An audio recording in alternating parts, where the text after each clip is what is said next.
Welcome to the POCGamer Lore Diver podcast series, where every week I dive into the lore of some of the most popular game worlds in tabletop role-playing and video games. Remember to follow this podcast, and that you can support POCGamer directly through Ko-fi and Patreon.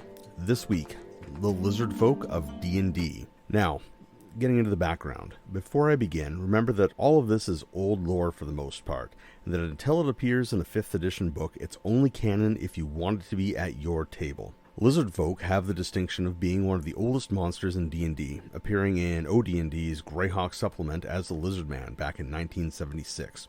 It also has the distinction of being one of the first monster folk to be given player race status in D&D, making that leap in 2nd edition. They appeared as a player race in the Spelljammer Complete Spacefarer's Guide, again in the Complete Book of Humanoids, and finally again in the Player's Options, Skills, and Power book. They returned in 3rd edition in the Races of Faerun book, and had their culture outlined for them in the Serpent Kingdoms book and in Dragon issue number 355. 4th edition largely skipped them as a player option, and 5th edition brought them back in Volo's Guide to Monsters. Now, Lizardfolk and their spin-offs, like a lot of potential and regular player races in Dungeons & Dragons, have not had consistent coverage through the years or much of a fair shake.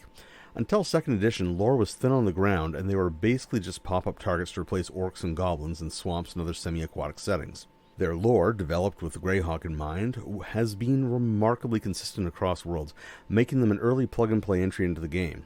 Lizardfolk have one deity, Semuanya, who has one directive: survive. Semuanya only cares about things if it looks like the Lizardfolk are facing destruction, at which point they're not above making a personal appearance.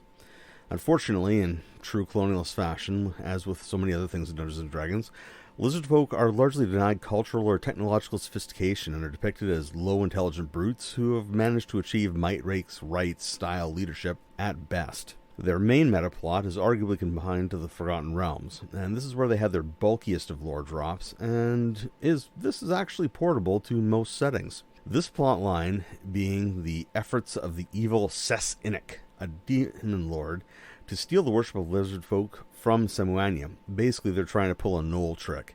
They're doing this through the Lizard Kings and Queens, which are effectively demonically juiced-up Lizardfolk, dispatched as leaders to corrupt regular Lizardfolk.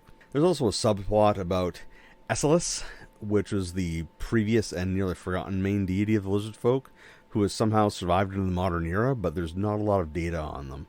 Ironically, and despite tremendous efforts, S01E01 hasn't managed to poach enough followers to even make Semuanya take notice yet, which is probably good because Semuanya would likely beat the brakes off of him if they came to blows. Now, diving into the Dragon issue, we get some quality information, like a non-Forgotten Realms specific origin story that doesn't involve the Suruk, and something that gives them a name that isn't just a blunt descriptor, the Kakula.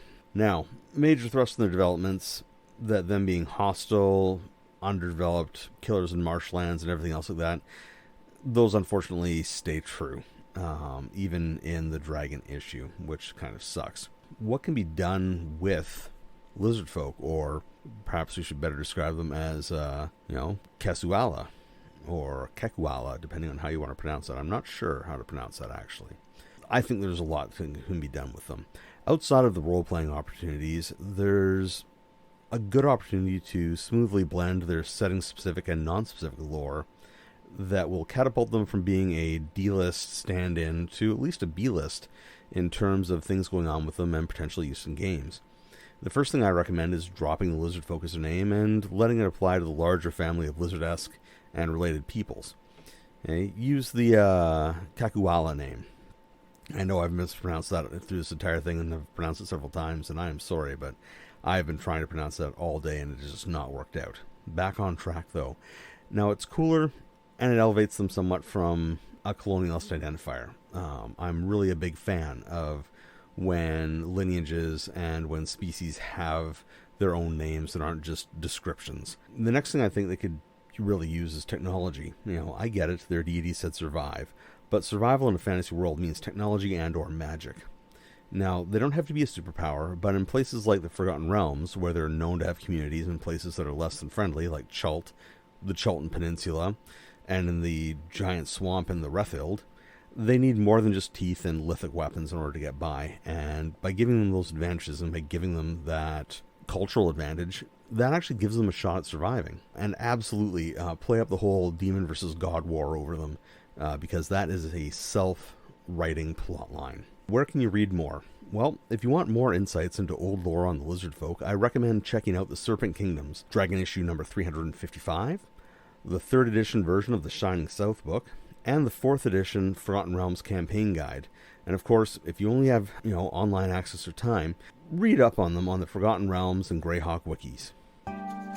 Thank you very much for listening if you still are. I hope you enjoyed this week's content, and don't forget to check out the POCGamer website, follow POCGamer on social media, and I'd like to give out a huge thank you to my Patreon and Coffee supporters for making this all possible.